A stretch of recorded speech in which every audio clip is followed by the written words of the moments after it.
अब आप मुझसे और नहीं छिप सकते। मेरे समक्ष आइए सूर्यदेव।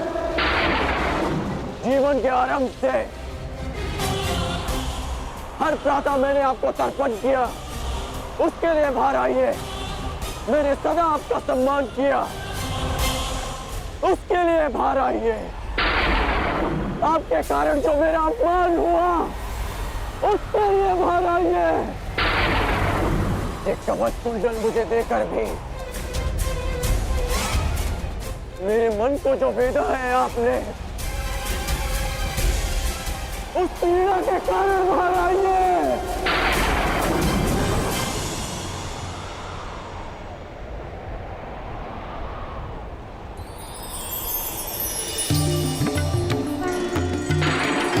शहरवि सम्प्राप्तः भास्करो लोकपाल। पुत्र कर्ण,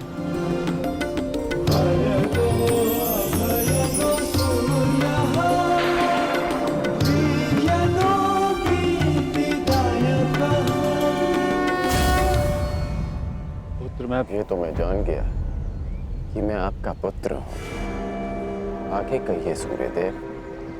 पुत्र मैं विवश था, तुम्हारे जन्म के लिए भी और तुम्हारी पहचान छिपाने के लिए भी।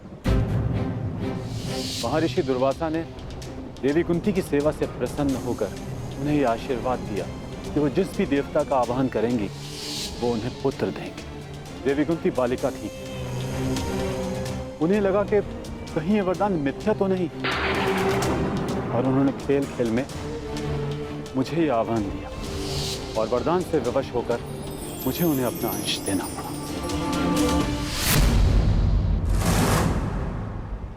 विवश थे आप? क्या आज विवश नहीं है? माता कुंती को मुझे अपनाने में समाज का भय था, परंतु आपको किस बात का भय था? आपने मुझे सत्य क्यों नहीं बताया? संसार भर को प्रकाश देने वाले ने अपने ही अंश को अंधकार में रखा। क्यों? जब संसार मुझे सूत पुत्र कहकर नीचा दिखाता रहा, तब आपकी दृष्टि क्यों नहीं झुकी? जब सब मुझसे मेरा अधिकार छीनते रहे, तब आपके अहंकार को ठेस क्यों नहीं पहुंची? क्यों तब तक आप मेरी प्रतीक्षा करते रहे, जब तक मुझे स्वयं ज्ञात नहीं हो गया कि मैं आपका पुत्र हूं? क्यों मुझसे सत्य को दूर रखा आपने? क्यों? मैं मानता हूं कि मैंने तुम्हें सत्य से दूर रखा, परंतु मैं सदैव तुम्हारे साथ था। मैं नहीं चाहता था कि समाज को इस बात का ज्ञान हो। मैंने तुम्हें यह कवच और कुंडल इसलिए दिए ताकि तुम अपने हृदय को और भी अधिक बलशाली बना सको। तुम्हें समाज की कठोरता को सहने की शक्ति मिले। मुझे क्षमा कर दो।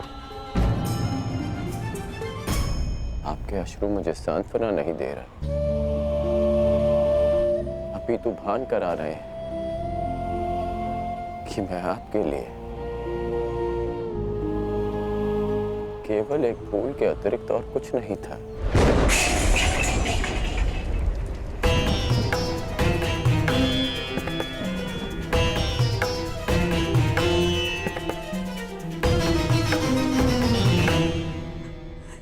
हे ईश्वर, मेरे पुत्र की सहायता करना।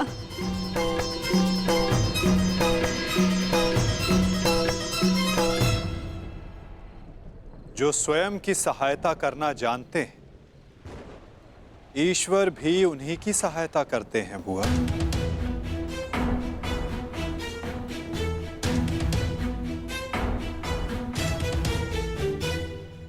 मैं सदा आपकी पूजा करता रहा, आपको तर्पण देता रहा, और भविष्य में भी मैं ऐसा ही करूंगा। मैं सदा आपका सम्मान करूंगा, क्योंकि मेरे लिए आप सदैव सबसे शक्तिशाली रहे। मेरा मन मलिन है आज, परंतु मेरे मन में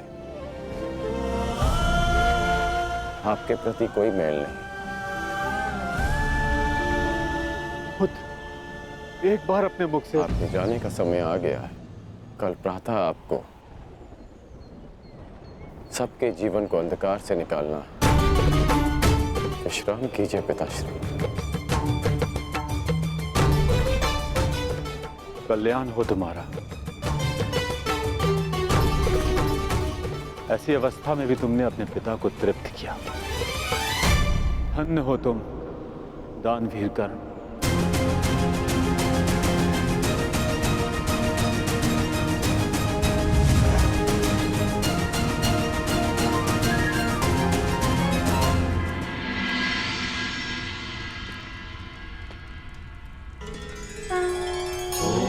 अब आप और कितना व्यथित रहेंगी बुआ?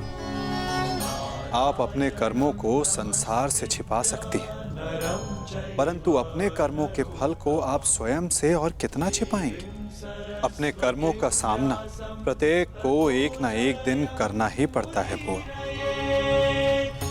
परंतु उसका सामना कैसे करूंगी? क्या कहूंगी उसे इसके समक्ष आकर?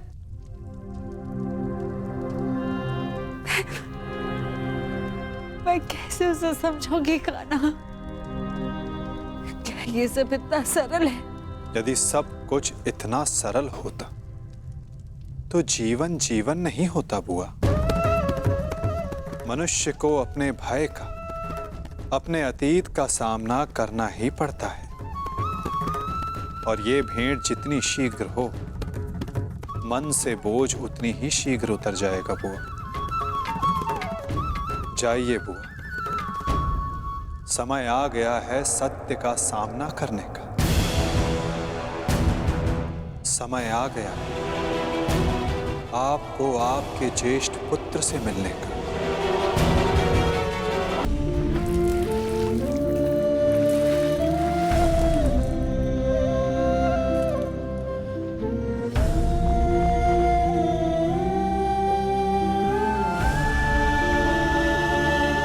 दान चाहिए पुत्र, दोगे?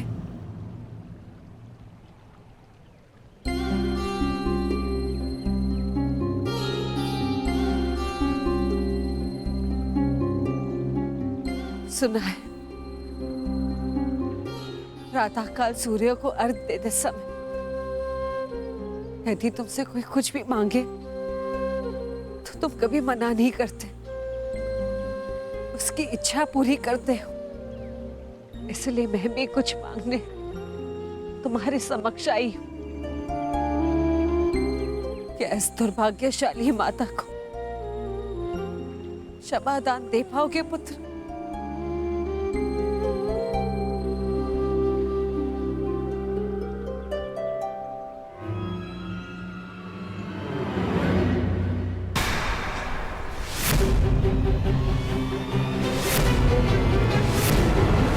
क्षमा प्रार्थी तो मैं हूँ राजमाता। राजमाता, ऐसा मत कहो पुत्र। क्यों? क्या अनुचित कह दिया मैंने? ये कि सत्य जानने के पश्चात भी मैं आपको राजमाता क्यों कह रहा हूं? मैं आपके गले क्यों नहीं लग रहा हूं? आपके चरण स्पर्श कर आपको माता और जननी क्यों नहीं पुकार रहा हूं? कहिए, क्या अनुचित कर रहा हूं मैं राजमाता? मैं आपको माता कहकर इसलिए नहीं पुकार रहा क्योंकि यह आपका कर्म फल है। आपने भी तो इसी भांति वर्षों तक ऐसा ही व्यवहार किया मेरे साथ, आशीष दिया, परंतु कभी अपना पुत्र कहकर नहीं पुकारा, अश्रु बहाए, परंतु कभी मुझे गले से नहीं लगाया, कभी मुझे ममता नहीं थी। और आज वही माता मेरे समक्ष प्रेम जताने के लिए आ गई है। अधिकार का भाव कर्तव्य पूर्ण करने से मिलता है। आपने अपना कर्तव्य कभी पूर्ण नहीं किया, आज अधिकार जताने क्यों आ गई? मुझ पर आरोप लगाने से पूर्व मेरी व्याथा तो सुन लो पुत्र। मैं विवश थी जब तुम्हारा जन्म हुआ। मैं अविवाहित थी पुत्र। क्या करती मैं? मुझे तुम्हें त्यागना पड़ा। विश्वास करो पुत्र, अनजाने में हुए अपराध का बोझ मैं आज तक अपने कंधे पे लिए हूँ।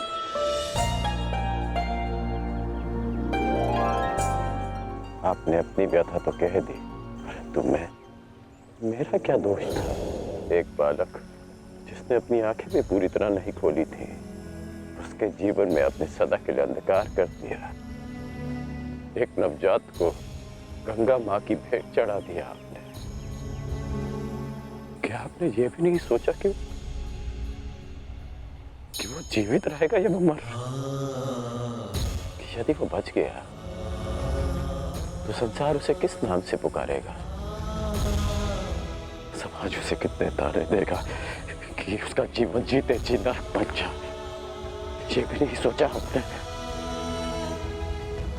गंगा में इसीलिए बहाया ना क्योंकि गंगा माँ पाप धोती है। मैं आपके लिए पाप ही था ना, केवल एक पाप, एक अभिशाप जिसे आप गंगा में बहाकर भूल गए।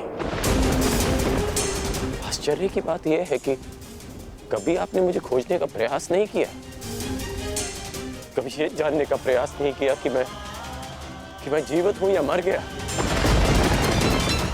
आपको पता है कि जब भी मैं आपके समक्ष आता था, आपको प्रणाम करता था, तो एक विचित्र स्नेह, एक अनोखा बंधन अनुभव करता था मैं। क्या आप कभी ऐसा अनुभव नहीं करती थी? तुम मेरे ही पुत्र हो। इसका ज्ञान मुझे रंगभूमि में हुआ,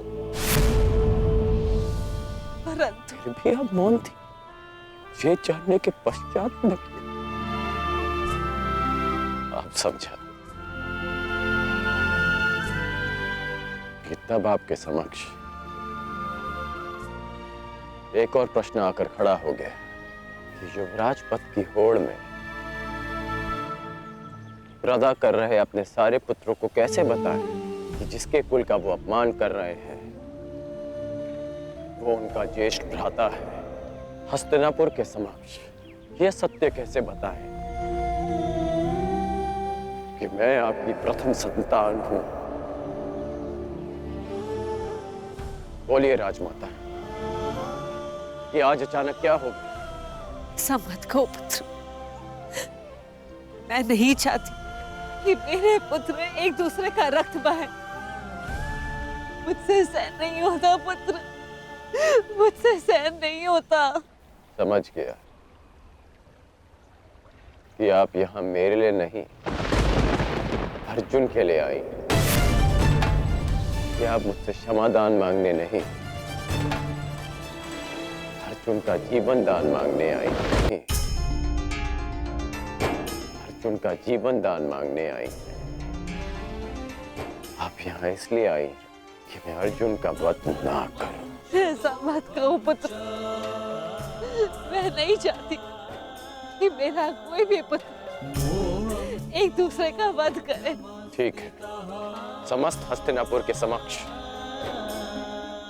ये स्वीकार कर सकती हैं कि मैं आपका ज्येष्ठ पुत्र हूं।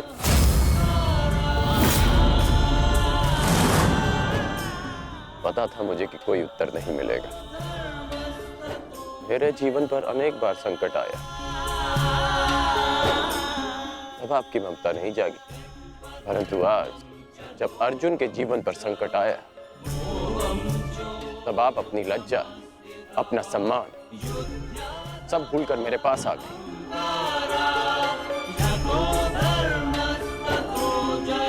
सत्य में अर्जुन बहुत भाग्यशाली है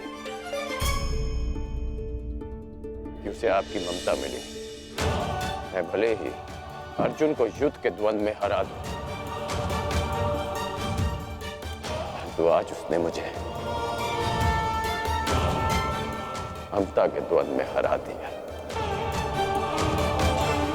तुम्हारी अपराधी हूं मैं। अब इस अपराध बोध को और मत बढ़ाओ। इस युद्ध में भाग मत लो पुत्र। अपने अनुजों से युद्ध मत लड़ो पुत्र।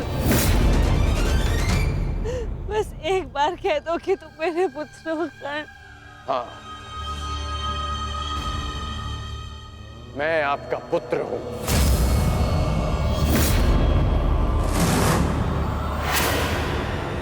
किंतु आप मेरी माता नहीं।